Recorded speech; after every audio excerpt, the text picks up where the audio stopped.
ABS-CBN may gagamitin ng frequency sa 2024 para makabalik ere.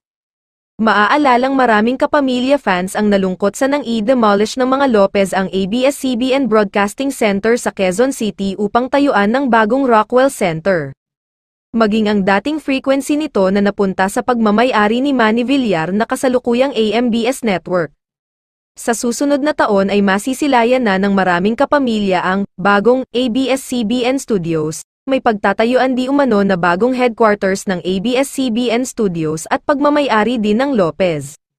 Sa ginanap na corporate Christmas party ng ating ABS-CBN, naging makahulugang pangako ang Pangulo at CEO ng Kapamilya Network na si Carlo Lopez Katigbak na nagbigay ng sigla at pag-asa sa lahat ng mga patuloy na nagtitiwala at sumusuporta sa pinakamalaking media entity sa bansa.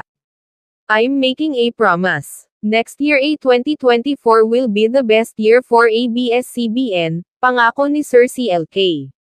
Yan ang mga pangakong binitawan ng ABS-CBN executives sa kanilang empleyado sa naganap na corporate Christmas party ng Kapamilya Network.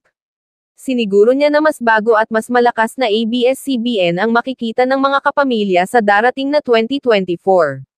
Marami naman ang nagsasabi na baka sa prangkisa o channel o frequency ang tinutukoy ng CEO ng ABS-CBN.